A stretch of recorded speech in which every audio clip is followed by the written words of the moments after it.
Come, both of you together. नमस्कार. Today we are at the Indian Habitat Center, the convention for. तो हमारे साथ artist हैं right में और लेफ्ट में द व्यूअर्स. सो मैम अपना नाम बताइए. My name is Karuni. Okay, so how do you find this?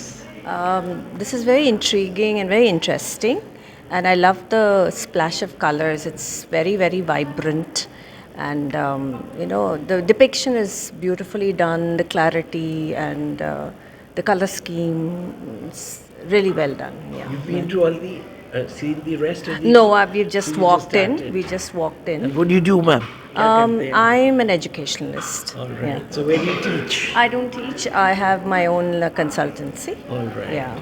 Excellent. And ma'am yourself? You can I'm introduce- Pooja. Yeah. I'm Pooja. I'm an architect, and we have just walked into the gallery with Great, ma'am. great. आप And, कुछ comments you want to put about this painting, what you were admiring? All these paintings, they have a lot of thought behind them, and it's just not just one look. One has to interpret and understand.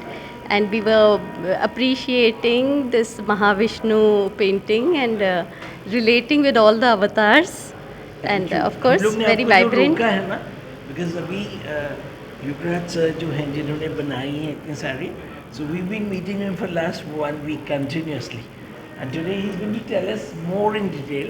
तो आप लोग भी अगर रहेंगे तो आप लोग भी सुन सकते हैं. You can, sir. We actually wanted to Yeah, also- sir is going to tell us, so you can listen. You This can is be very here. intriguing because it's very different from the normal way Krishna is So depicted. now we'll go to sir. You can also listen, sir.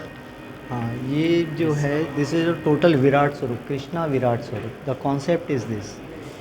अब इसके अंदर जो हमने दर्शाया है कि अर्जुन वहाँ अपने हथियार लेके बैठे हुए हैं और आस-पास में एकदम से अग्नि दिखाई दे रही है.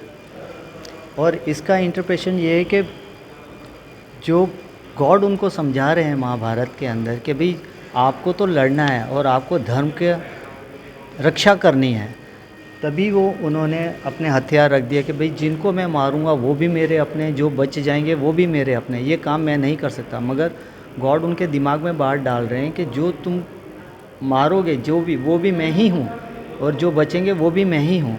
ये धर्म और अधर्म की लड़ाई है. तो उन्होंने कहा कि भाई अब क्या किया जाए.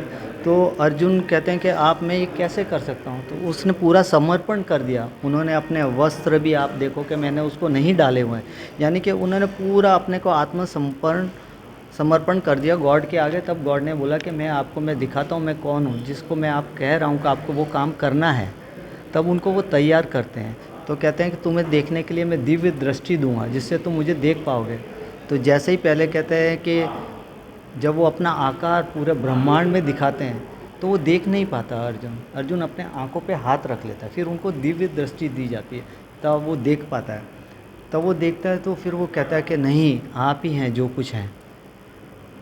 तो इस पेंटिंग में ये चीज़ें दर्शाई गई है. और फिर मैंने यहाँ पे कुछ सिंबॉलिक वे में डाले हुए हैं जो हमारे पंच महाभूता हैं. ये है पृथ्वी, ये है वायु, ये है अग्नि, ये है जल और ये है आकाश. क्योंकि ज़मीन से लाके ब्रह्मांड तक जिसका इतना बड़ा आकार है, उसको देखने के लिए तो बहुत बड़ी शक्ति चाहिए. तो इस पेंटिंग में गॉड ने सब पूरा अपना स्वरूप दिखा दिया कि मैं तो इतना हूँ पूरे ब्रह्मांड के अंदर. तो वो तैयार होते हैं उनको समझाने के लिए. Any question? Yeah. Yeah, we were interested in the different depictions at the back. You have Krishna in the center and you have the depictions. So we were trying to say maybe they were the Shavatar, but they are not. So they seem to be. All gods are there. अनंत जितने भी God's हैं वो दिखाई दे रहे हैं कि मैं ही हूँ, मैं ही गणेशा हूँ, मैं ही गरुड़ हूँ, मैं सब. Correct. तो वो इतना बड़ा ब्रह्मांड में अपना स्वरूप दिखाने के लिए ये पेंटिंग को मैंने डिपिक्ट किया था. फिर मैंने इनकी नाभि से ब्रह्मा दिखाया था. ब्रह्मा को मैंने अंड आकार में दिखाया. Brahma is a creator basically. तो it's a creation. Egg is the symbolic of creation. उसके पास में मैंने हल्का सा ओम का एक वर्णन किया हुआ है जिससे कि एक वाइब्रेशंस आती हैं जो आपको बहुत ध्यान से देखने में आएंगी. सब देर यहाँ पे निकल यहाँ रहे यहाँ हो beyond that. तो ये पेंटिंग एक सोच नहीं है, ये हकीकत है. जो हम कहते हैं माइथोलॉजी में ये है कि ये सच्ची कहानियाँ हैं जो हमें जो मिला है वो हम आज इसको यहाँ पे पेंटिंग के ज़रिए दर्शा रहे हैं। हाँ, तो इसीलिए आप यदि देखेंगे तो इसके बैकग्राउंड के अंदर कुछ स्पॉट भी हैं, डॉट्स भी है, क्योंकि ब्रह्मांड के अंदर तो इतना बड़ा यूनिवर्स है, तो उसमें थोड़ा सा ग्लिटरिंग इफेक्ट डालने की कोशिश की हुई। तो देखते हैं तो पेंटिंग ऐसा होना चाहिए आपके घर में लगाने के लिए होना चाहिए। क्यों? क्योंकि इससे वाइब्रेशंस आती है, आपके घर का माहौल बदलता है। जैसी पेंटिंग आप लगाएंगे वैसी आपकी सोच बदलते चली जाएगी। तो इसीलिए जो हमारे को पूर्वजों ने हमारे को गॉड गॉडेस के बारे में बताया, तो उसी का मैंने सारा यहाँ पे डिस्प्ले किया हुआ है। Thank you sir. अभी दूसरी पेंटिंग, दोस्तों अभी जो पेंटिंग हम आपको दिखा रहे हैं, दिस इज गॉडेस सरस्वती, जो विद्या की देवी मानी जाती है। तो योगराज जी आप बताएंगे इसकी। इसमें मैंने ये सरस्वती दिखाई है और वीणा बजाते हुए दिखाई हुई है, उसको म्यूज़िक के साथ में बहुत रिलेशन है। मगर कहा जाता है ऐसा है कि सरस्वती का वाहन स्वैन भी है। स्वैन का मीनिंग है एकदम वाइट एंड प्योरिटी, तो वो भी उसका वाहन माना जाता है। मगर मैंने यहाँ पे पीकॉक भी दिखाया हुआ है, क्योंकि वो आर्ट की भी देवी है, तो इसलिए सुंदरता के अंदर तो मोर जैसा कोई है ही नहीं, तो इसलिए मैंने उनको एज ए आर्ट के अंदर उनको दिखाया। अब जैसे म्यूज़िक का वाइब्रेशन होता है, तो इसमें ऐसे कैसे पता चलेगा कि वाइब्रेशन हो रहा है? तो जब कुछ चीज़ की म्यूज़िक का साउंड होता है, तो उसका रिफ्लेक्शन या कुछ उसकी आवाज़ वो मोर के अंदर दिखाई दे रही है। जैसे हल्के हल्के से पंख वो फैलाना शुरू करता है, अपनी बीक ओपन कर लेता है और उसका मूवमेंट शुरू हो जाता है। इसी तरह से हमने इसको सरस्वती में दर्शाया गया है। और एक कहानी इसके ऊपर भी है। एक बार नारद जी को किसी ने पूछा कि भाई आपको सरस्वती अच्छी लगती है या लक्ष्मी अच्छी लगती है? तो नारद जी ने जवाब दिया कि लक्ष्मी तो आते हुए अच्छी लगती है और सरस्वती तो जाते हुए अच्छी लगती है, क्योंकि वो विद्या का दान करती है और लक्ष्मी घर में आती है, इस वजह से उसका।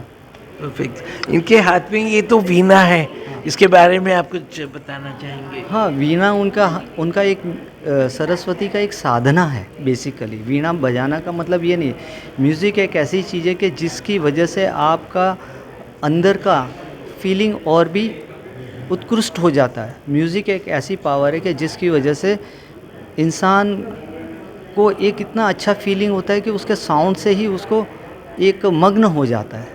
तो ये इसके अंदर है। और दूसरे जैसे इधर देख रहे हैं हम लोग, एक दो इसमें ये जो है बीड्स, इसके बारे में। ये माला है, ये माला है और एक हाथ में वेद दिखाया और दोनों हाथ में उनको म्यूज़िक का मैंने दिया। धन्यवाद सर।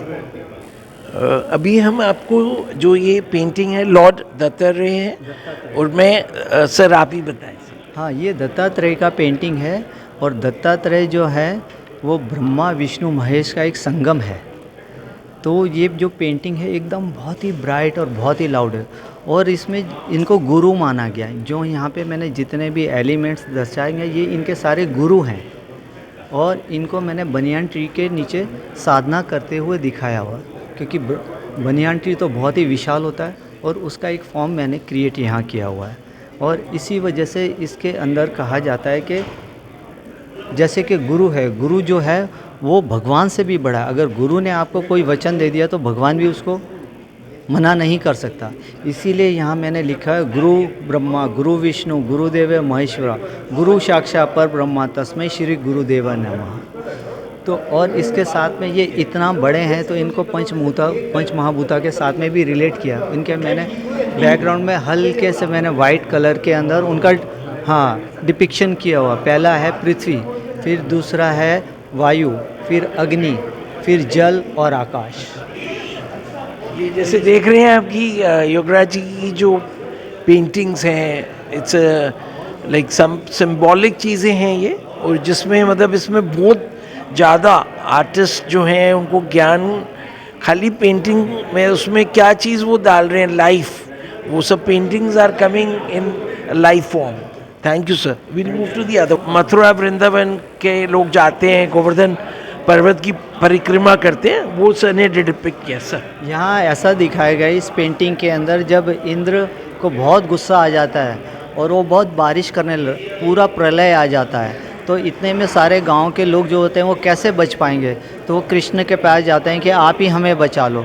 तो कृष्ण गोवर्धन पर्वत को अपनी छोटी उंगली से पर्वत को उठा लेते हैं, और उठाने के बाद में सारे आके उनसे भगवान को प्रार्थना करते हैं कि भई आपने हमें बचा लिया। और इसी में ये सारा दर्शाया गया कि जैसे जीव जानवर जो भी हैं वो डर भी रहे हैं और भाग भी रहे हैं, और प्रभु के पास आके अपनी रक्षा के लिए गुहार लगा रहे हैं। इस पेंटिंग में ये दिखाया गया है। और यहाँ पे जो बड़ा सुंदर मोर पंख है, हाँ, वो कृष्ण, कृष्ण भगवान जो थे, तो मोर पंख की कोई उसमें कोई सिग्निफिकेंस हाँ एक कुछ हाँ, बोलते हैं तो प्योरिटी? नहीं, प्योरिटी तो नहीं, एक इसके पीछे छोटी सी एक स्टोरी है। एक बार कृष्ण जी को बहुत प्यास लगती है, तो वो एक रण में चले जाते हैं और वहाँ पे देखते हैं कि भाई कहाँ पानी नहीं मिल रहा, तो उनको एक मोर दिखाई देता है। तो मोर कहता है आप मेरे पीछे पीछे आइए। तो वो क्या करता है, उनको एक एक अपना जो मोर का पंख है वो निकाल के डालता चला जाता है, और कृष्ण भगवान उसके पीछे पीछे आते हैं। और फिर जब वो आप पहुँचते उसके सारे पंख ख़त्म हो जाते हैं। तो भगवान कहते हैं कि तुमने मुझे रास्ता दिखाया, यही ये मोर का पंख इतना सुशोभित हो जाएगा जिसको मैं अपने मुकुट में सजाऊंगा। धन्यवाद।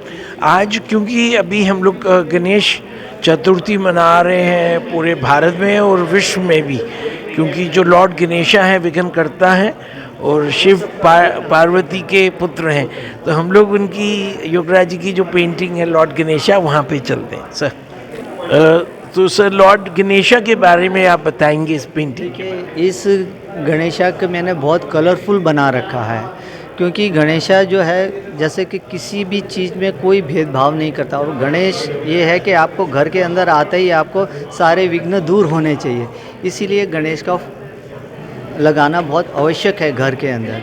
और उससे जब आप कहते हैं, क्योंकि उसके तो बड़े बड़े कान हैं, जो भी आप चीज़ मांगते हैं उसमें आप बात डालते हैं, वो आपको उसको पूरा फुलफ़िल करता है। तो गणेशा की पूजा इसलिए ही की जाती है और बहुत बड़ा उत्सव इसलिए माना जाता है कि वो कहीं भी किसी रूप में भी आपको आके हेल्प करता है और आपको फुलफ़िल करता है आपके जो भी ड्रीम है।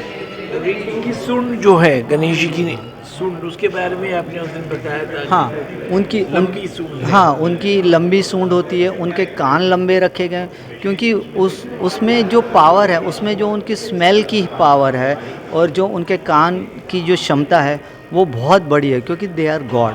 तो इसी वजह से उनका सूंड थोड़ा सा इस जैसे बोलते हैं एक दंत। हाँ, तो एक दंत के अंदर उनको मैंने एक हाथ के अंदर एक दंत टूटा हुआ पकड़ा है, क्योंकि एक दांत उनका उस टाइम पे टूट गया था, तो इस वजह से ये मैंने यहाँ पे दर्शाया। और एक हाथ में उनका जो फल है मोदक वो भी दर्शाया, और एक हाथ पे उनका ज्ञान यानी जो लोटस है वो ज्ञान का सिंबल है, वो भी मैंने उनको दिया, क्योंकि वो बहुत बुद्धिमान माने जाते हैं। बचपन में ही उन्होंने अपने माता पिता को पूरा एक चक्कर लगा के पूरी परिक्रमा करके दिखा दी थी कि वो कितने बुद्धिशाली हैं कार्तिकेय के साथ में। हाँ, और ये उनके हाथ में अपना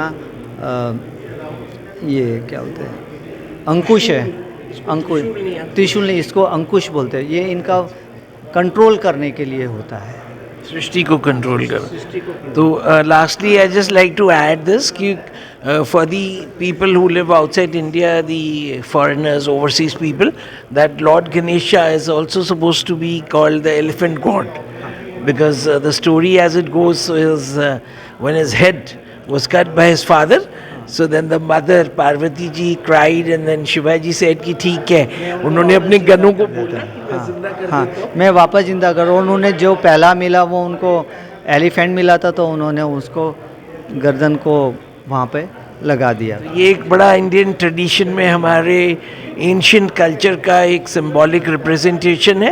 एंड राइट नाउ हमारा गणेश फेस्टिवल चल रहा है, घर घर में लोग गणेश जी की स्थापना खुशियाँ मना रहे हैं। बहुत खुशियाँ मना रहे, लोग एंजॉय कर रहे हैं कि भाई प्रभु हमारे घर आए और हमारे जो भी सपने फुलफिल करें। बोलते हैं, हम लोग बॉम्बे में रहते थे तो उधर बोलते हैं गणपति बाबा मोरिया लोकुर जो कुर्चा प्रति लवकरिया। शुक्रिया, थैंक नमस्कार।